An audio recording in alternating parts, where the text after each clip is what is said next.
বাংলাদেশের অন্তর্বর্তী সরকার মোহাম্মদ ইউনূসের বিরুদ্ধে একাধিক অভিযোগ উঠছে।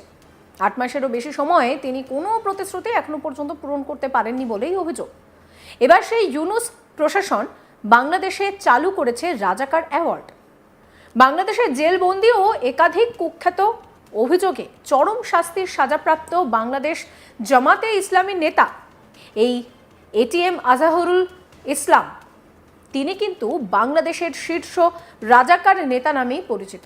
মঙ্গলবার ২৭শে মে বাংলাদেশের সুপ্রিম কোর্টের প্রধান বিচারপতি সৈয়দ রাফাত আহমেদের নেতৃত্বাধীন ৭ বিচারপতির বেঞ্চ আন্তর্জাতিক অপরাধ ট্রাইব্যুনালের মৃত্যুদণ্ডের রায় বাতিল ঘোষণা করে তাকে বেকসুর খালাস করেছে। সূত্রের খবর, এই রাজাকার নেতার মুক্তির পিছনে বড় হাত রয়েছে মোহাম্মদ ইউনূসের। তার নির্দেশেই নাকি এই রাজাকার নেতাকে মুক্তি দেওয়া হয়েছে। প্রসঙ্গত, এই প্রথম ৭১-এর যুদ্ধাপরাধ মামলায় চরম শাস্তি পাওয়া কোনো আসামিকে বেকসুর খালাস করা হয়েছে।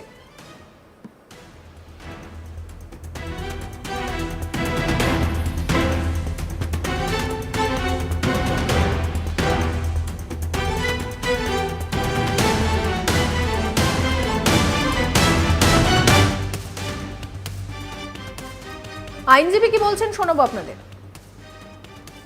সুপ্রিম কোর্টের আপিল বিভাগের পূর্ণাঙ্গ বেঞ্চ জনাব এটিএম আজহারুল ইসলাম সাহেবকে সকল অভিযোগ থেকে বেকসুর খালাস প্রদান করেছেন।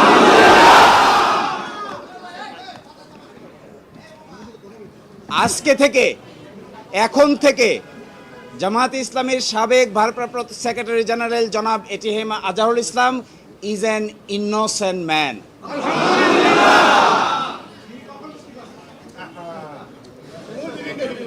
এই রায়ের মাধ্যমে আমরা মনে করি সত্য জয়ী হয়েছে, মিথ্যা পরাজিত হয়েছে।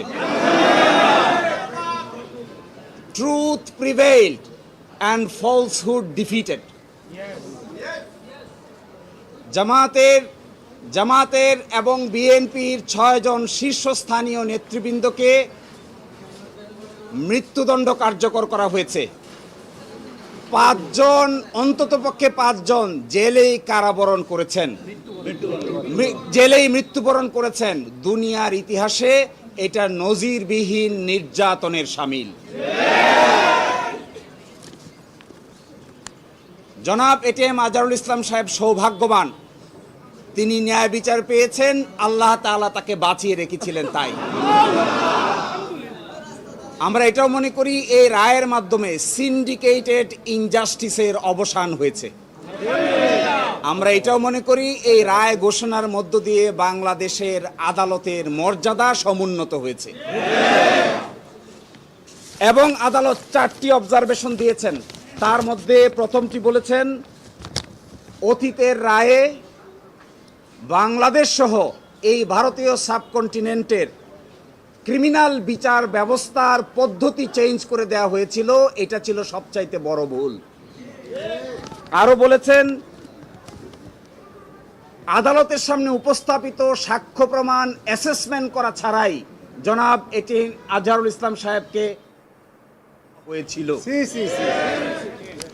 এবং আরেকটি ইম্পর্টেন্ট কথা বলেছেন যে পৃথিবীর ইতিহাসে এটি একটি ট্র্যাভেস্টি অফ ট্রুথ, অর্থাৎ বিচারের নামে অবিচার।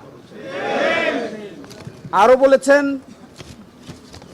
যে সমস্ত তথ্য প্রমাণ আদালতে হাজির করা হয়েছিল অতীতের আপিল বিভাগ তা সঠিকভাবে বিবেচনা করতে ব্যর্থ হয়েছে। ফলশ্রুতিতে আজকে জনাব এটিএম আজহারুল ইসলাম সাহেবকে বেকসুর খালাস প্রদান করেছেন। এবার দেখে নেওয়া যাক এই রাজাকার নেতা সদ্য মুক্তিপ্রাপ্ত এটিএম আজাহারুল ইসলামের বিরুদ্ধে ঠিক কি কি অভিযোগ রয়েছে।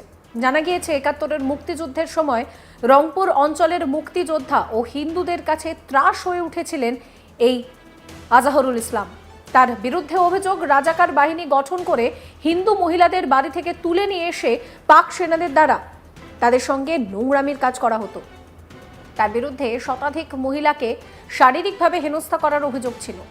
মুক্তিযোদ্ধা ও হিন্দু হওয়ার অপরাধে নাকি তিনি ১,২৫৬ জনকে জানিশেষ করেছিলেন। এছাড়াও ১৭ জনকে অপহরণ, হাজার হাজার বাড়িঘরে আগুন ধরিয়ে দেওয়া, লুটপাটের মতন কাজও করেছিলেন। এদিকে এই আজাহারুল ইসলামের মুক্তির পর খুশি জামাতে ইসলামের নেতারাও।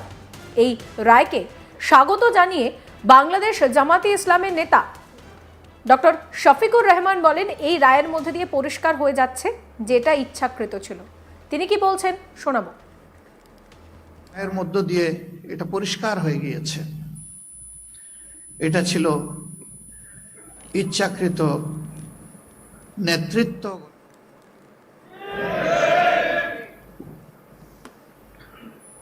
দায়িত্বশীল নেতা ঘরে ঘরে জন্মায় না, প্রতিদিন জন্মায় না, এটা আল্লাহর দান। একটা দেশ এবং দলের নেতৃত্ব শূন্য করার মানেই হচ্ছে জনগণকে অন্ধকারের দিকে ঠেলে দেওয়া। এদিকে এটিএম আজাহারের মুক্তির পর আদালতের বাইরে নামাজ উৎসর্গ শুরু হয়ে যায়। আইনজীবী ও জামাতে ইসলামী সমর্থকদের মধ্যে উল্লাস ছিল চোখে পড়ার মতন। আর এই প্রসঙ্গে রীতিমতন কিন্তু বলা হচ্ছে যে রাজাকার বলার দিন শেষ। মৌলবাদী মেজনানুর রহমান কি বলছেন শোনাবো। আমাদেরকে গালি দেয় রাজাকার বলে। রাজাকার শব্দটা তো এখন একটা অ্যাওয়ার্ড হয়ে গেছে, অ্যাওয়ার্ড। রাজাকার রাজাকার গালি দেওয়ার দিন শেষ। কি দিন আসলো সুবহানাল্লাহ কইবেন না? আল্লাহ তো আমাদেরকে দেখাইছে। রাজাকার শব্দটা এখন একটা অ্যাওয়ার্ড হয়ে গেছে। সুবহানাল্লাহ সুবহানাল্লাহ। পরিস্থিতি পাল্টে দিতে আল্লাহর সময় লাগে না, চিল্লায় বলেন ঠিক কি না? আমাদেরকে বলে মৌলবাদী। আমরা আসল কথা বলি, ভালো কথা বলি, দেশপ্রেমের কথা বলি, আমরা জনগণের কথা বলি, আমরা মা মাটি ও মানুষের কথা বলি, আমরা ইসলামের কথা বলি, আমরা দেশের সমৃদ্ধির কথা বলি। এজন্য আমাদেরকে বলে মৌলবাদ। আবার এক ছাত্র কি বলছেন শোনাবো। আপনারা এটা জানেন যে বেকসুর খালাস মানে কি, তার কোনো প্রকার অপরাধ ছিল না, অথচ এটা একটা প্রমাণিত তথ্য যে ওই মুক্তিযুদ্ধের সময় তিনি যেই ছাত্র সংঘ সরাসরি আলবদরে যিনি জড়িত ছিলেন এবং ছাত্র সংঘে রংপুর জেলার সভাপতি ছিলেন।